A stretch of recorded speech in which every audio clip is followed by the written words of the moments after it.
नमस्कार साथियों, मैं धीरेन्द्र आपका अपनी इस वीडियो में स्वागत करता हूं। जैसा कि आप देख सकते हैं, आज हम क्लास 6 एनसीईआरटी हिस्ट्री और पास्ट फर्स्ट का चैप्टर 3 डिस्कस करने जा रहे हैं। तो चैप्टर 3 का नाम है इन द अर्लीस्ट सिटीज़, यानी जो अर्ली अर्ली टाइम की सिटीज़ हैं, जो पहले की जो सिटीज़ थी। अर्लीस्ट मतलब होता है आरंभिक नगर, एकदम स्टार्टिंग की जो सिटीज़ थी, उसके बारे में थोड़ा देखते हैं। सेविंग एंड ओल्ड बिल्डिंग, एक यहाँ पे एक ओल्ड बिल्डिंग की बचाने की बात हो रही है। यहाँ के अंदर की स्टोरी क्या है देखते हैं। Jaspal and Harpreet were playing cricket in the lane outside their home when they noticed the people who were admiring the dilapidated old building that the children call the haunted house. Playing cricket यानी वो match खेल रहे थे, cricket खेल रहे थे। In the lane outside their home का मतलब आउटसाइड देयर होम, जो the lane outside their home यानी उनके घर के बाहर की गली या घर के पास की गली। लेन का मतलब यहाँ पे स्ट्रीट है यानी कि गली। एडमायरिंग मतलब प्रशंसा करना। डिलैपिडेटेड ओल्ड बिल्डिंग, डिलैपिडेटेड मतलब होता है नॉर्मली कि टूटा फूटा या जो खंडहर सा हो गया हो। ओल्ड बिल्डिंग यानी जो टूटी फूटी, यहाँ पे पूरा इसको मिला के आप खंडहर बोल सकते हो, ठीक है। Dilapidated old building. Hunted house मतलब भूतहा घर। जैसे छोटे-छोटे बच्चे रहते हैं ना कि स्टोरी रहती है कि अरे यार इसमें भूत है, उसमें भूत है। तो वही कि जसपाल और हरप्रीत जो है अपने घर के बाहर या घर के पास वाली गली में क्रिकेट खेल रहे होते हैं। तभी उन्होंने नोटिस किया कि कुछ लोग हैं वर admiring the dilapidated old building. कुछ लोग हैं जो कि खंडहर वाली जो बिल्डिंगें हैं उसकी प्रशंसा बहुत कर रहे हैं। That the children call the haunted house, जिसको जो चिल्ड्रन थे, इनके जो दोस्त थे, इसको क्या बोलते थे कि हंट या एक हंटेड हाउस है, यहाँ पे भूत रहता है। Look at the architecture said one of the man. उनमें से एक आदमी ने कहा इस बिल्डिंग के आर्किटेक्चर को देखो। Have you seen the fine wood carving, ask one of the women. तो उसी में से दूसरी महिला ने बोला कि have you seen the fine wood carving. Wood carving मतलब जो नक्काशी किया जाता है, जो लकड़ियां रहती हैं तो उस पे एक डिजाइनिंग की जाती है, ठीक है, उसको नक्काशी बोलते हैं हिंदी में। तो बोलता है कभी आपने इतनी अच्छी लकड़ियों की नक्काशी देखी है। We must write to the minister so that she makes arrangements to repair and preserve this beautiful house। और उन औरतों ने अपने में बात किया, क्या बोला कि we must write to the minister, हमें हमें जरूर मिनिस्टर को एक पत्र लिखना चाहिए, एक लेटर लिखना चाहिए। So that she makes arrangement to repair and preserve this beautiful house, ताकि जो है कि जो मिनिस्टर हैं वो इस बिल्डिंग को प्रिजर्व करने के लिए उसको रिपेयर करने का अरेंजमेंट करे, रिपेयर करने की व्यवस्था करे। Why? They wondered. क्यों? वो लोग आश्चर्यचकित हो गए। Would anybody be interested in the old run down house?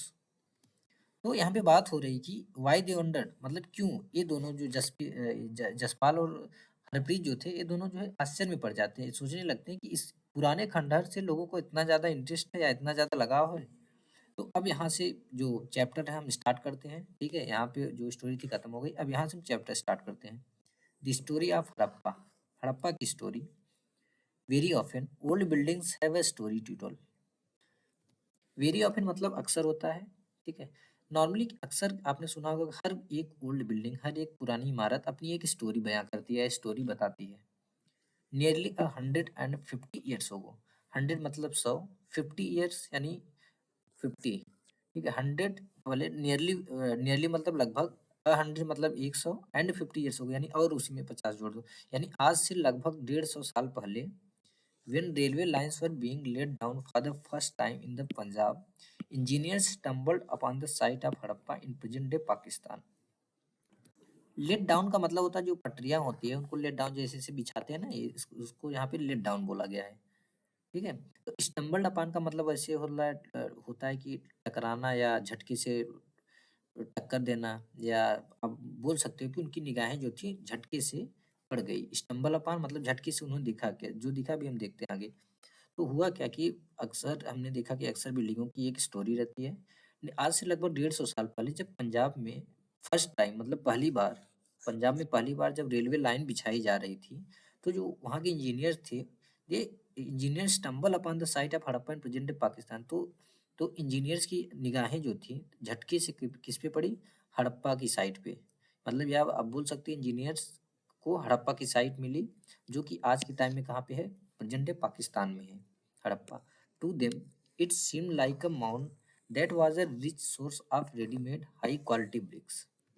Mount का मतलब होता है ढेर या टीला, मतलब कोई भी अगर आप देखोगे कोई भी चीज, मान लो कोई खंडहर हुआ तो ऐसे अगर पड़ा है उसको माउंट बोलते हैं। ये चीज जो होता है ना माउंट उसको बोलते हैं। तो टू देम यानी उनके लिए it seem like a mount, यह एक माउंट जैसा था या एक खंडहर के ढेर के जैसा था। That was a rich source of readymade high quality bricks, जहाँ पे उनको एक जहाँ पे वो एक रेडीमेड और हाई क्वालिटी ब्रिक्स के रिच सोर्सेस थे, या आप बोल सकते हो जहाँ पे उनको हाई क्वालिटी की ब्रिक्स मिल सकती थी। So they carried up thousands of bricks from the walls of the old buildings of the city to build railway lines.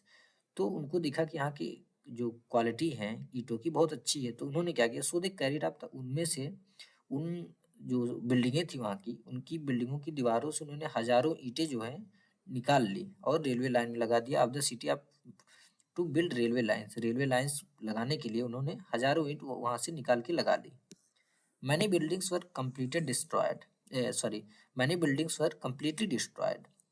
Destroyed मतलब खत्म होना या नष्ट होना। तो बहुत सारी बिल्डिंगें जो थी जो पूरी तरीके से completely मतलब पूरी तरीके से डिस्ट्रॉय हो चुकी थी।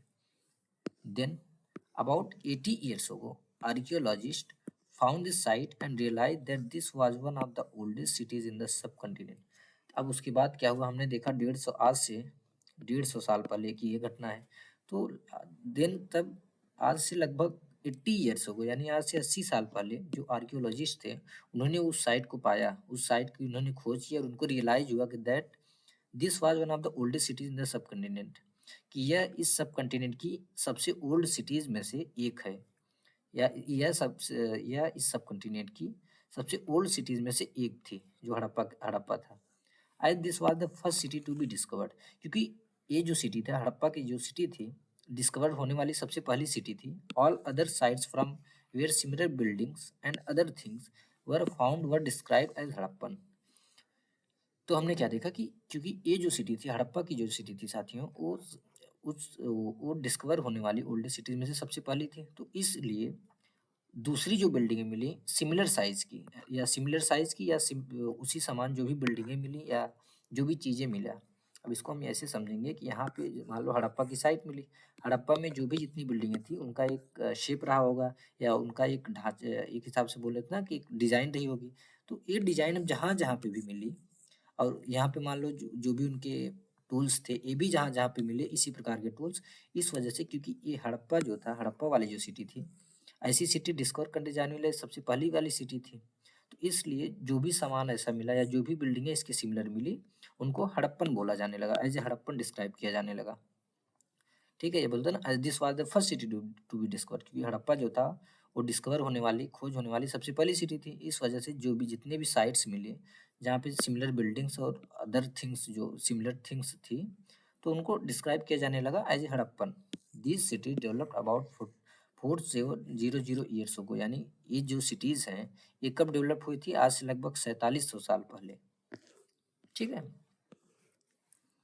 What was special about this cities, अब इन सिटीज का के बारे में स्पेशल क्या था, क्या थी, यानी जो सिटीज मिली थी हड़प्पा की, इनके बारे में स्पेशल क्या था। Many of these cities were divided into 2 और मोर पार्ट्स, इनमें से बहुत सारी सिटीज लगभग दो या दो से ज्यादा पार्ट्स में डिवाइड थी। Usually the part to the west was smaller but higher, but usually क्या होता है, सामान्यतः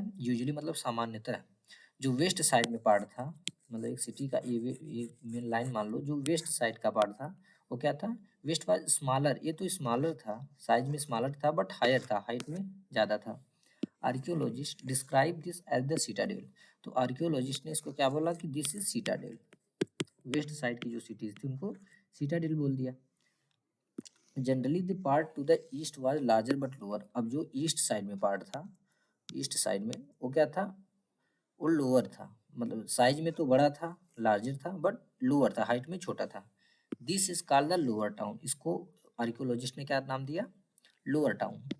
very often walls of baked brick were built around each part, walls मतलब दीवारें, बेक्ड ब्रिक मतलब पकी हुई ईंटें, ठीक है, बिल्ट मतलब बनाना। तो वेरी ऑफन क्या होता था, इन ये दोनों पार्ट जो थे, जो ईस्ट वाला पार्ट जिसको क्या बोला गया, लोअर टाउन, और वेस्ट वाला पार्ट क्या बोला गया, सिटाडेल, इन दोनों पार्ट के साइड में के अराउंड, यानी चारों साइड, इन दोनों पार्ट के, यानी कि एक पार्ट हो गया इसके चारों साइड, दूसरा पार्ट हो गया इसके चारों साइड। तो किसकी दीवारें बनाई जाती थी, बेक्ड ब्रिक की दीवारें पर, मतलब पक्की पक्की ईंटों की दीवारें बनाई जाती थी, मतलब बनी हुई थी उस time. The bricks were so well baked that they have lasted for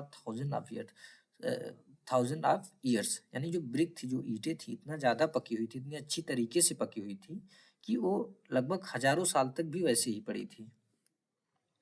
सोचो तब की कब की, वो 4700 साल पहले की बनी थी, बट अभी कितने हजार साल हो गए थे, बट अभी भी वो ईंटें, वो दीवारें जो थी पड़ी हुई थी। The bricks were laid in an interlocking pattern and that made the walls strong. जो ब्रिक्स थे, जो जो ईंटें थी, वह लेड इन इंटरलॉकिंग पैटर्न, उनको एक इंटरलॉकिंग पैटर्न में लगाया जाता था। And that made the wall strong, जिसकी वजह से जो वॉल थी एकदम इतना स्ट्रांग बनी हुई थी, इतनी मजबूत थी।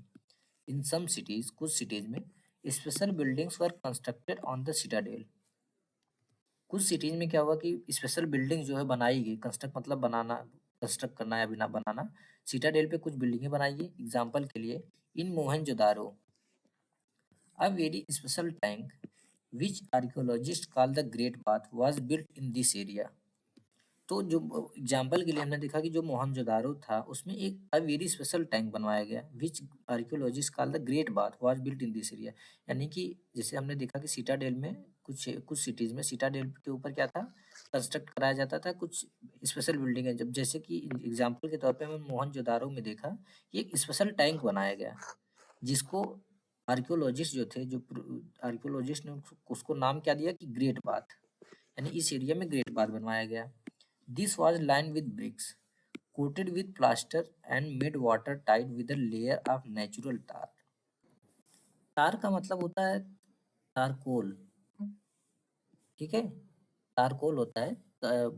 नॉर्मली आप रोड वोड बनते साइड देखे होंगे कि उस पे भी तारकोल लगाते हैं। तो जो ये तालाब जो था, जो ग्रेट बाथ था, ये लाइन किया गया था किससे, ब्रिक से, कोटेड विथ प्लास्टर के साथ कोटेड किया गया था, एंड और वाटर टाइट बनाया गया था किसके through, a layer of natural tar. एक लेयर बनाया गया था, आप वैसे बोल सकते हो, या जो ग्रेट बाथ था उसको बनाने में ईंट और प्लास्टर का यूज किया गया था, ठीक है? ईंट और प्लास्टर का यूज किया गया था। और इसके पानी को, मतलब जो वो पानी की इंटेग्रिटी बनाने के लिए या वाटर टाइट बनाने के लिए किसका, and layer of natural tar use किया गया था, या नेचुरल टार का एक लेयर लगाया गया था। There were steps leading down to it from two sides while there were rooms on all side। इसका जो, जैसे यहाँ पे हम देख सकते हैं, इसको दो साइड से जाने के लिए यहाँ पे सीढ़ियाँ थी, एक इधर से थी, एक इधर से थी, और इसके चारों साइड क्या थे, ये देखो चारों साइड इसके रूम बने हुए थे, ठीक है? There were step leading down to it from two side, इसमें नीचे जाने के लिए, यानी कि ग्रेट बाथ में जाने के लिए दो साइड से सीढ़ियाँ लीड कर रही थी। लीडिंग मतलब जाना, जा रही थी। और while there were rooms on all side, इसके चारों साइड रूम बने हुए थे। Water was probably brought in from a well and drain out after use. संभवतः माना जाता है कि इसमें पानी जो है एक वेल यानी कि कुएं के थ्रू लाया जाता रहा होगा, and drain out after use, और यूज के बाद ड्रेन आउट किया जाता होगा, मतलब निकाल दिया जा रहा होगा। Perhaps important people took a dip in this tank on special occasion। संभवतः कि जो इम्पोर्टेंट लोग होते होंगे उस टाइम के, जो प्रतिष्ठित लोग होते होंगे, कुछ स्पेशल ओकेशन पे इसमें बाथ ले रहे होंगे, इसमें एक डीप ले रहे होंगे, या नहा रहे होंगे, स्नान कर रहे होंगे। Other cities such as Kalibangan and Lothal had fire altars where sacrifices may have been performed। Fire altars, altars का मतलब होता है अग्निकुंड, ठीक है? जहाँ पे अभी अभी हिंदू, मतलब हिंदूज में आप देखोगे, हिंदू लोगों में क्या क्या किया जाता है कि कुंड रहता है, ठीक है? चारों साइड से उसमें, मतलब अंदर से फिर लकड़ी उकड़ी डाल के उसमें यज्ञ करते हैं, ठीक है? तो अदर जो सिटी थी, जैसे कि कालीबंगा और लोथल, यहाँ पे फायर अल्टार्स मिले, यानी अग्निकुंड मिले हैं। संभवतः यहाँ पे सेक्रीफाइसेस का मतलब होता है कि यज्ञ, संभवतः यहाँ पे यज्ञ परफॉर्म किया जाता रहा होगा। And some cities like Mohenjodaro, Harappa and Lothal had elaborate store houses. और जो कुछ सिटीज जैसे कि मोहनजोदारो हो गई, हड़प्पा हो गई और लोथल हो गए, यहाँ पे इलेबोरेट स्टोर हाउसेस मिले हैं, ठीक है? ये है, यही है ग्रेट बाथ। यहाँ पे अब जैसे हमने ग्रेट बाथ में क्या देखा साथियों, कि ग्रेट बाथ जो था एक, मतलब नहाने की जगह थी, जिसमें दो साइड से सीढ़ियाँ लीड कर रही थी, स्टेयर दो साइड से आए थे। अब देखो यहाँ पे एक साइड से इधर से स्टेयर आ रही है, एक इधर से आ रही है स्टेयर, ठीक है? और एक कच्ची इंटरलॉकिंग पैटर्न से ईंट को बनाया गया था, और वहाँ पे एक तारकोल पूरा लगाया था, ताकि ये जो है कि वाटर टाइट हो, पानी बाहर ना जाए इसका, ठीक है, कहीं पे लीक ना हो या पानी का रिसाव ना हो। और चारों साइड यहाँ पे आप देखो छोटे-छोटे, यहाँ इसमें दिख रहे हैं छोटे-छोटे फोटो में, यानी कि ये रूम बनाए गए थे इसके चारों साइड। ठीक है, और ऐसा माना जाता है जो प्रतिष्ठित लोग रहे होंगे, जो वीआईपी लोग रहे होंगे, उसमें क्या बाथ ले रहे होंगे किसी स्पेशल ओकेशन पे। किसी कुएँ के थ्रू इसमें पानी लाया जाता था और बाद में निकाल दिया जाता था। ठीक है, अब यहाँ पे देख लेते हैं कि the cities found in the Punjab and Sindh in Pakistan and in Gujarat, Rajasthan, Haryana and the Punjab in India. जो ये सिटीज़ थी कहाँ पे पाई गई? पंजाब और सिंध जो कि पाकिस्तान में है, गुजरात, राजस्थान, हरियाणा और पंजाब जो कि इंडिया में है। Archaeologist have found a set of unique object in almost all this cities. जो आर्कियोलॉजिस्ट थे यानी जो पुरातत्व विभाग वाले थे, उनको कुछ यूनिक ऑब्जेक्ट मिले। ठीक है, जो कि ऑलमोस्ट ऑल दी सिटी यानी जितनी भी ये सिटीज हैं, हर जगह मोहनजोदारो हो गया, सतको हो गया, चाहूजुदारो हो गया, हर जगह जो धोलावीरा हो गया, हर जगह मतलब एक ऑब्जेक्ट इनको मिला, कोई मतलब एक यूनिक ऑब्जेक्ट, मतलब कई सारे ऑब्जेक्ट, एक ही नहीं कई सारे यूनिक ऑब्जेक्ट मिले जो कि हर सिटीज में मतलब हर जगह पे मिले। Red pottery painted with design in black, जैसे एक रेड पॉटरी मिली जिसमें ब्लैक से डिजाइन किया गया था, पेंट किया गया था। स्टोन वेट मिला, सील्स मिले, फिर स्पेशल बीट्स मिले, कॉपर टूल्स मिले and parallel sided long stone blades मिले, हर सिटीज में मिले। इस वजह से क्योंकि हड़प्पा पहले खोजी जाने वाली सबसे पहली सिटी थी। ठीक है, तो उस टाइप की बिल्डिंग है या उस टाइप की टूल्स जहाँ भी मिले उसको उनको हड़प्पन बोला गया। ठीक है, उसको हमने जैसे ऑलरेडी देख लिया है। हाउसेस, ड्रेन्स एंड स्ट्रीट, ये हड़प्पा की हाउसेस, ड्रेन्स और स्ट्रीट की बात हो रही है। यहाँ पे देखते हैं वहाँ के घर कैसे थे, ड्रेन्स कैसे थे और स्ट्रीट कैसी थी। Generally houses were either one और टू स्टोरेज हाई। जो हाउस होते थे, जो घर होते थे, या तो एक स्टोर के या तो दो स्टोर के, यानी एक मंजिला या तो दो मंजिला वो घर रहते थे। With rooms built around a court yard, एक कोर्ट यार्ड होता था यानी बरामदे जैसा होता था और उसके चारों साइड जो है रूम बने रहते थे। Most houses had a separate bathing area, और ज़्यादातर हाउसेज जो होते थे, ज़्यादातर जो घर होते थे, उनमें एक सेपरेट बाथिंग एरिया, उनका सेपरेट बाथिंग एरिया होता था यानी अलग। And some had wells to supply water, और उनमें से कुछ को पानी की सप्लाई कहाँ से होती थी? वेल से होती थी। ठीक है, मैंने आप दी यानी कि जो सेपरेट बाथिंग एरिया था वहीं पे एक कुआं भी बना हुआ था पानी की सप्लाई के लिए। मैंने आप these cities had covered drains, और मैंने अब दीज सिटीज यानी ये जो सारी सिटीज मिली थी, इनमें से ज़्यादातर जो सिटीज थी उनका ड्रेन जो था, जो ड्रेनिंग सिस्टम था वो कवर्ड था, मतलब कवर हुआ था, कवर किया गया था। Notice how carefully these were laid out in straight lines. अब इसको आप नोटिस करोगे कि एक स्ट्रेट लाइन में कैसे लेड आउट है, इसको देखो। जैसे यहाँ पे ड्रेन दिख रहा है ना, ये कवर्ड था, ऊपर से कवर किया हुआ, मतलब कितना एक स्ट्रेट लाइनिंग हुई है। Although you cannot see it, each drain had a gentle slope so that water could flow through it. ठीक है, और आपको क्या नोटिस करना है कि यहाँ पे भी देखो ये कितने स्ट्रेट लाइन, केयरफुली कितना एक स्ट्रेट लाइन में इसको लेड आउट किया जाता था, यानी इसको बनाया जाता था, इतना एकदम स्ट्रेट लाइन में दिख रहा है ना। इसी प्रकार although you cannot see it, each drain had a gentle slope so that water could flow through it। और आप ये भी नहीं देख सकते, क्यों? क्योंकि जो जितने भी ड्रेन होते थे ना, उनको उनमें एक जेंटल स्लोप होता था, थोड़ा सा स्लोप होता था, so that water could flow through it, ताकि जो है पानी आसानी से निकल जाए। अभी आज के टाइम में क्या है, जैसे कि जो भी ड्रेन बनता है आपके विलेज में या आपके कस्बे में, कहीं पे भी सिटी में, तो एक जेंटल स्लोप रहता है ना, कि ताकि पानी जो है निकल जाए। तो तब के टाइम में यानी आज से लगभग 4700 साल पहले वो लोग ऐसा किए थे। ये सोचने वाली बात है, और कितना केयरफुली एक लाइनिंग से किए हैं। Very often, drains in houses were connected to those on the street and smaller drains led into bigger ones. Very often मतलब अक्सर जो ड्रेन, जो घर वाले ड्रेन थे, जो घर के ड्रेन थे, वो किससे कनेक्टेड थे? और connected to those on street. अब वो कनेक्टेड थे जो ड्रेन स्ट्रीट से जाते थे, यानी गलियों में जो ड्रेन होते थे उससे कनेक्टेड थे घर वाले ड्रेन। और जो स्मॉलर ड्रेन हुआ करते थे वो बिगर वंस में जाते थे, जो बड़े ड्रेन होते थे।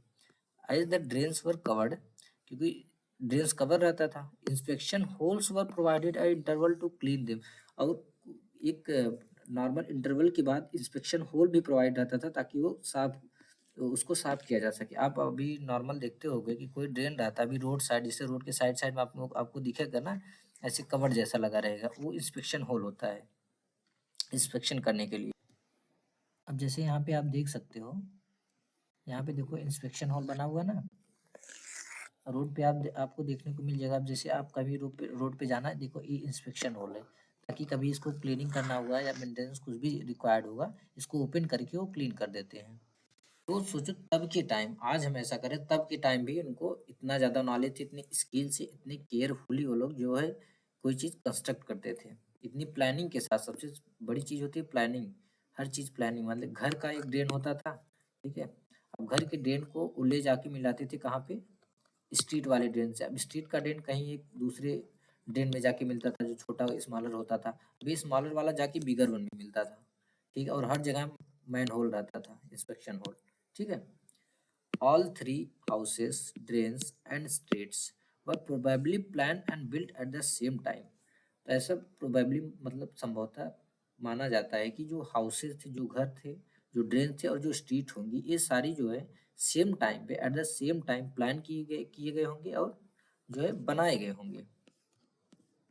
How bricks were arrange to build walls in Harappa city. देखो ये किस हिसाब से ब्रिक्स को अरेंज किया जाता था, कितने स्ट्रेट लाइनिंग में।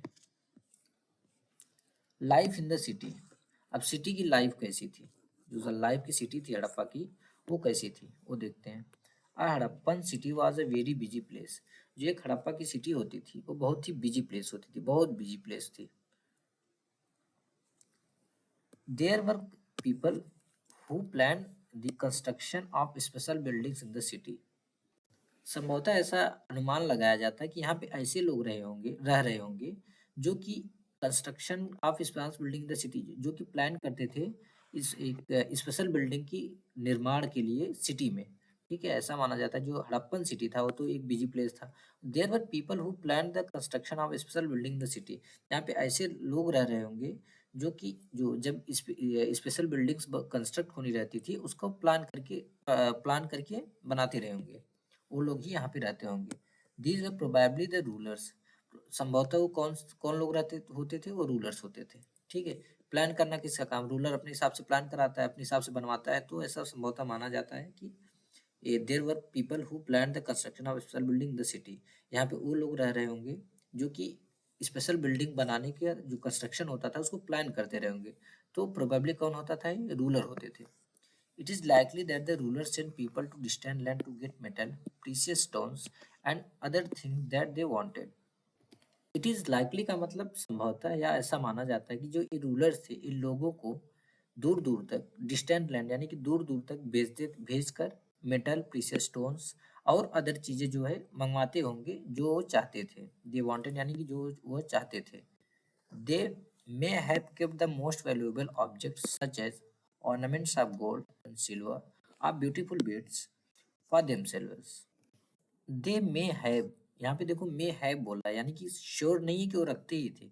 मे हैव, मे भी हो सकता है मतलब रखते थे। तो यहाँ पे आप बोल सकते हो कि यहाँ पे कहना क्या चाहता हो, इंडिकेट कर रहा है कि अनुमान लगा रहे हैं लोग कि शायद जो रूलर्स थे वो अपने पास जो है मोस्ट वैल्यूएबल ऑब्जेक्ट जो है रख रहे होंगे, जैसे कि ऑर्नामेंट्स ऑफ गोल्ड हो गए, गोल्ड के ऑर्नामेंट्स, सिल्वर के ऑर्नामेंट्स और ब्यूटीफुल बीड्स। बीड्स का मतलब होता है हिंदी में इसको बोलते हैं मन का। फॉर देमसेल्व्स अपने लिए रखते होंगे, ठीक है। यानी जो रूलर्स थे में भी अपने लिए जो वैल्यूएबल ऑब्जेक्ट थी, ज़्यादा करके जो मोस्ट वैल्यूएबल ऑब्जेक्ट थी, जैसे कि गोल्ड के ऑर्नामेंट्स, सिल्वर के ऑर्नामेंट्स और ब्यूटीफुल बीड्स जो है अपने लिए रखते होंगे अपने पास। And there were scribes, people who knew how to write, who help prepare the seals and perhaps wrote on their materials that have not survived।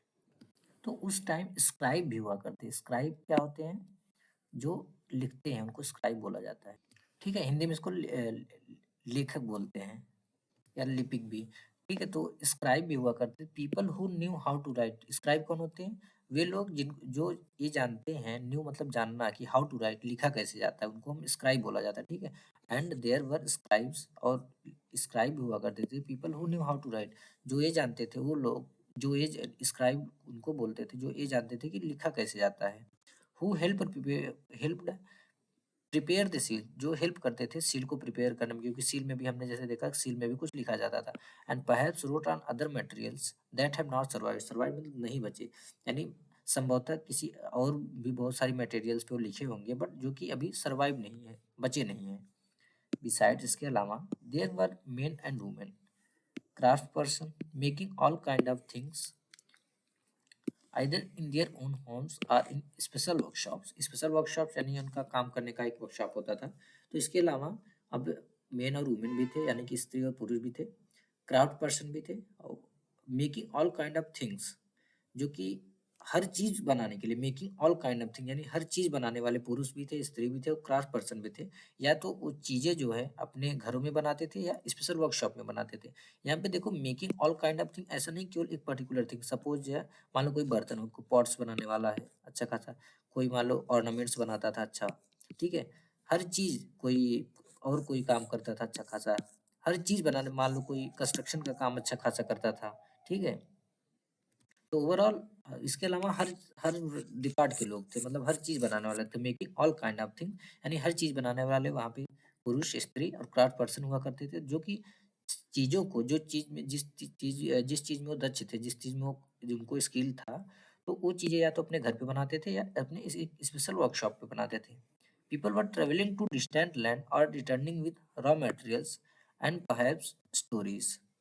People were travelling to distant land, distant land मतलब दूर दूर तक, दूर दराज तक जो लोग थे वो दूर दूर तक ट्रेवल करते थे।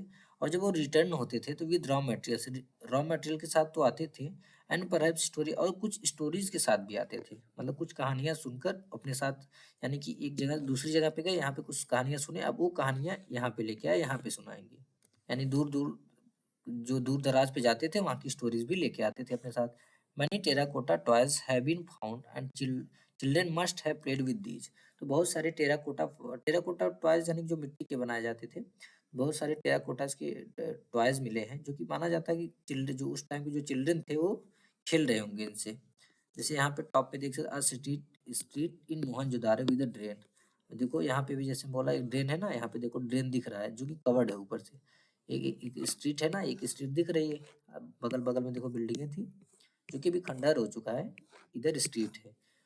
अरे 47 साल पहले की बात है, सोचो तब से अभी भी इतना बचा। आज के टाइम के आज बनेगा वो तो 100 साल चल ही नहीं पाता, 5,000 साल या 4,000 साल चलने की बात ही अलग है। तो सोचो अभी भी एकदम कितना ज्यादा, पूरा एकदम क्लियरली आप ये इंडिकेट कर रहा है कि ये स्ट्रीट है, और यहाँ पे क्या है, ड्रेन है, ठीक है। और यहाँ पे ये वेल, एक कुआं है देखो, और लेफ्ट साइड में देखो क्या है, हड़प्पन सील। हड़प्पा सील जैसे हमने देखा ना, स्क्राइब हड़प सील पे लिखते थे, तो कुछ लिखा है यहाँ पे, the sign on the top of the seal are part of script, एक स्क्रिप्ट का साइन है।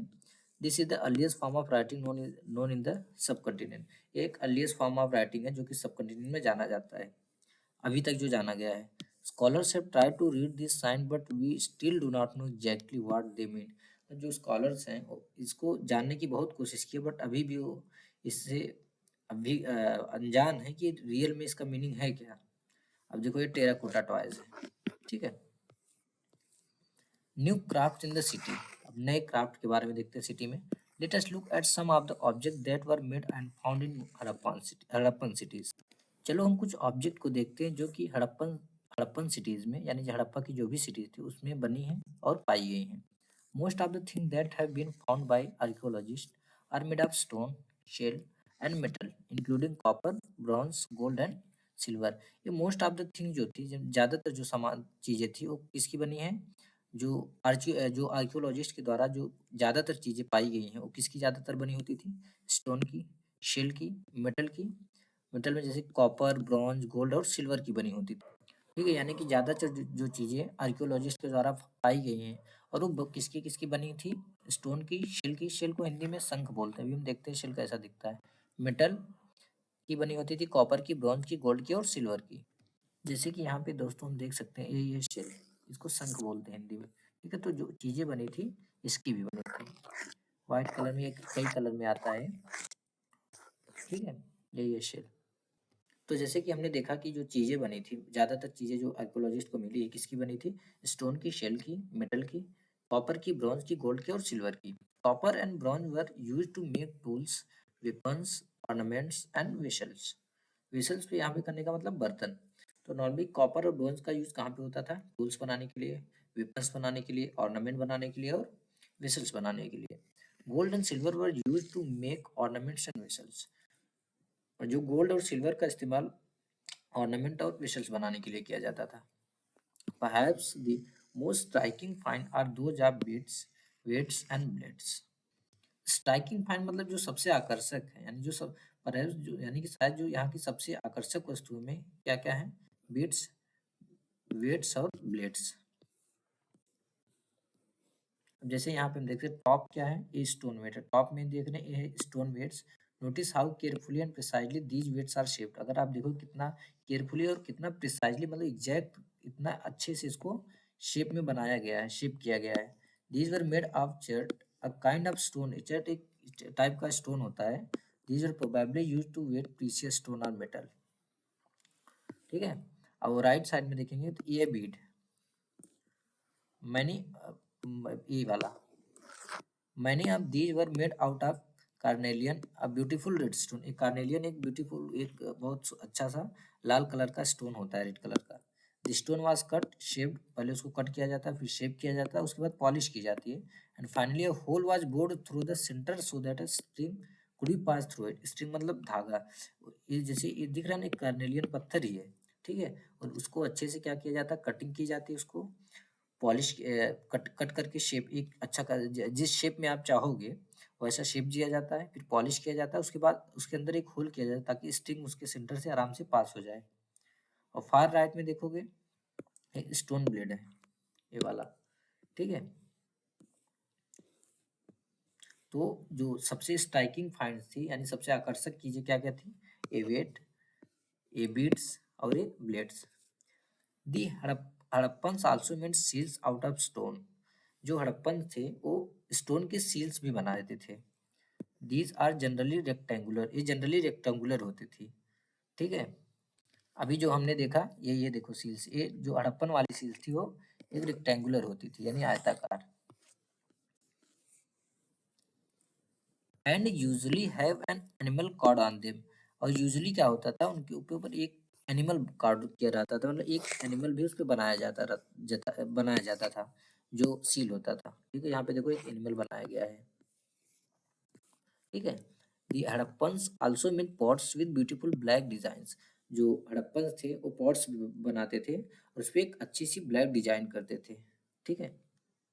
तो दोस्तों जैसे कि हमने फर्स्ट चैप्टर में देखा, सॉरी सेकंड चैप्टर में देखा था, पॉट्स है ना इधर, ये कितना ब्यूटीफुली डिजाइन किया गया। पहले देखो रेड कलर में बनाया गया, उसके बाद ब्लैक से यहाँ पे डिजाइनिंग की गई है, ताकि ये हड़प्पन ऐसा करते थे। ठीक है। ब्लैक कलर से इसमें डिजाइनिंग किया गया है, तो ये अर्थन पॉट्स है। तो हमने देख लिया जो हड़प्पन थे वो पॉट्स भी बनाते थे, इसकी ब्लैक डिजाइनिंग होती थी उसमें अच्छी खासी। आई थिंक कॉटन वाज, पहले बॉटम राइट में देख लेते हैं, embroidered cloth. Embroidered cloth, a stone statue of an important man found from Mohenjodaro. ये मोहनजोदारो से एक इम्पोर्टेंट, किसी एक इम्पोर्टेंट आदमी जो भी रहा होगा उस टाइम का, उसकी एक स्टैचू मिली है। Shows him wearing an embroidered garment, एक एम्ब्रॉयडर्ड गारमेंट पहने हैं ये, यहाँ पे आप देख सकते हो। ठीक है। इसके बारे में और देखेंगे। Cotton was probably grown at Mehrgarh from about 7,000 year ago. आज से प्रोबेबली यानी संभवतः जो कॉटन था आज से लगभग 7,000 पहले, यानी आज से अभी से 7,000 पहले जो है संभवतः मेहरगढ़ में जो कॉटन जो है ग्रो होता था, या कॉटन की खेती आज से लगभग 7,000 साल पहले मेहरगढ़ में होती थी। Actual piece of cloth were found attached to the lid of a silver vase and some copper objects at Mohenjo-daro। Actual piece of cloth यानी कपड़े का एक्चुअल में पीस मिला है, कपड़े का टुकड़ा मिला है।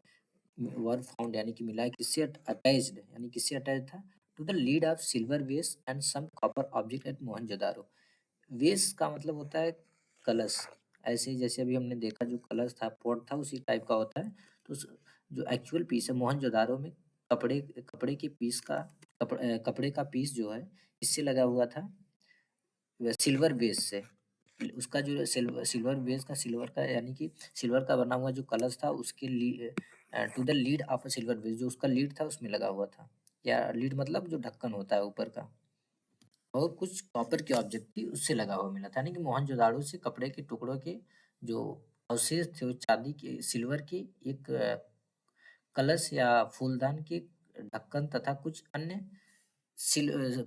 अन्य ऑब्जेक्ट इसकी सॉरी कुछ अन्य कॉपर ऑब्जेक्ट्स पे मिली थी, कॉपर ऑब्जेक्ट पे लगी हुई मिली थी। यानी जो कपड़ों के टुकड़े थे वो किस पे लगे हुए मिले थे मोहनजोदारो में, लीड ऑफ सिल्वर वेस्ट यानी कि एक सिल्वर का कलश था, उसके ढक्कन से लगा हुआ मिला, और एक कुछ कॉपर के ऑब्जेक्ट से उससे लगा हुआ मिला। Archaeologist have also found spindle holes made of terracotta and fans. तो आर्कियोलॉजिस्ट को और क्या मिला है? स्पिंडल होल्स और स्पिंडल होल्स किसके बने होते थे? टेराकोटा का और फेयंस का। अभी देखते हैं फेयंस क्या होता है। These were use to spin thread. इसका इस्तेमाल क्यों किया जाता था? थ्रेड को स्पिन करने के लिए, या आप बोल सकते हैं कि सूत की कताई के लिए। तो money of the thing that were produced were probably the work of specialist. और बहुत ज़्यादातर जो चीज़ें जो प्रोड्यूस की जाती थी वो संभवतः किसी एक स्पेशलिस्ट का काम रहा होगा। कोई इसकी मतलब किसी एक स्पेशलिस्ट ने किया होगा, विशेषज्ञ ने। A specialist is a person who is trained to do only one kind of work. एक स्पेशलिस्ट कौन होता है? स्पेशलिस्ट वो होता है एक ऐसा आदमी जो कि किसी केवल एक काम को करने के लिए स्पेशली जो ट्रेन रहता है। एग्जाम्पल के लिए कटिंग स्टोन में भी स्टोन कटिंग में, या पॉलिशिंग बीट्स को पॉलिश करने में, और काविंग सील्स या सील को गढ़ने में या काव करने में। ठीक है, जैसे कि जो 28 पे हमने देखा भी, उसमें क्या, see how well the face is carved and how carefully the beard is shown. अब जैसे 28 पेज नंबर 28 देखा किस हिसाब से कार्व किया गया, कितना अच्छे से कढ़ाई की गई है, उसके बाद उसकी बियर्ड को कितने बढ़िया से बनाया गया है। And this must have been the work of an expert craft person. ये अवश्य किसी एक एक्सपर्ट क्राफ्ट पर्सन का काम रहा होगा। Not everybody could have been a specialist.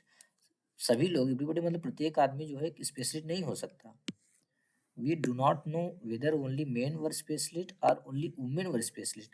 हम ये चीज़ नहीं जानते कि केवल आदमी लोग स्पेशलिस्ट होते थे या केवल औरतें ही स्पेशलिस्ट होती थी। Perhaps some women and men may have been specialist। तो हम अंदाजा इतना लगा सकते हैं कि कुछ आदमी भी स्पेशलिस्ट हुआ करते थे और कुछ औरतें भी। तो फेयंस क्या होता है? अनलाइक स्टोन और shell that are found naturally, faience is a material that is artificially produced। unlike stone और shell, जैसे स्टोन और शेल नेचुरली पाया जाता है, बट जो फेयंस होता है बिल्कुल अलग होता है इससे। एक ऐसा मटेरियल, फेयंस इज ए मटेरियल, एक ऐसा मटेरियल होता है जो आर्टिफिशियली जो है प्रोड्यूस किया जाता है। कैसे? A gum was used to shape sand और powder quartz into an object. एक गम का इस्तेमाल करते हैं किस लिए? यूज टू शेप सैंड और powder quartz into an object. जो इसके पहले जो क्वार्ट्ज होता है एक टाइप का पत्थर होता है, ठीक है, यानी कि सैंड यानी कि रेत, रेत को और पाउडर्ड क्वार्ट्ज यानी जो क्वार्ट्ज का जो पाउडर होता था उसको रगड़ के जो पाउडर बनता था उसको मिलाते थे किससे? गम के साथ। तो इनटू एन ऑब्जेक्ट, उससे एक ऑब्जेक्ट बनाते थे। किसको किसको मिलाकर? सैंड को। सैंड होता था, पाउडर्ड क्वार्ट्ज होता था और गम होता था। The object were then glazed resulting in a shiny glazy surface. Glaze मतलब एक हिसाब से आप समझ लो कि पॉलिश करना, पॉलिश लगाना। तो उसको ग्लेज किया जाता था या पॉलिश लगाया जाता था, resulting in shining glassy surface. या आप बोल सकते हो कि एक चमकदार जो है लेयर लगाया जाता था। उसके बाद रिजल्ट क्या होता था? एक शाइनी और ग्लासी सरफेस, यानी कि चमकदार सरफेस होता था, यानी जो ऑब्जेक्ट होता था वो शाइनी हो जाता था। The colours of the glaze were usually blue और सी ग्रीन। जो ग्लेज ग्लेज का जो कलर होता था यूजली क्या होता था? ब्लू या तो सी ग्रीन होता था। Faience was used to make beads, bangles, earrings and tiny vessels। Faience was used to make faience इसका इस्तेमाल कहाँ कहाँ पे होता था? क्या क्या बनाने में? बीड्स का, बैंगल्स का, इयरिंग्स का और टिनी वेसल्स। बैंगल्स मतलब कि जो चूड़ियाँ पहनतियाँ होते हैं उसको बोला जाता है बैंगल्स। ठीक है, यानी कि क्या देखा हमने कि फेयंस किस हिसाब से बना, ये नेचुरली नहीं पाया जाता, ये आर्टिफिशियल प्रोड्यूस किया जाता है। गम को, सैंड को, पाउडर क्वार्ट्ज को मिला के एक ऑब्जेक्ट बनाया जाता है। उस ऑब्जेक्ट पे एक चिकना लेयर लगाया जाता है। नॉर्मली उस लेयर का जो कलर होता है ब्लू होता है या तो सी ग्रीन होता है। ठीक है, जैसे यहाँ पे आपको थोड़ा सा यहाँ पे ब्लू कलर में और सी ग्रीन, यहाँ पे सी ग्रीन में दिख रहा होगा। ठीक है, तो इसका इस्तेमाल, जो फेयंस का इस्तेमाल कहाँ कहाँ पे होता है? बीड्स को बनाने में, यानी चूड़ियों को बनाने में, फिर जो कान में इयररिंग्स पहनी जाती है उनको बनाने में, और टिनी वेसल्स यानी छोटे छोटे बर्तन बनाने में किए जाते थे।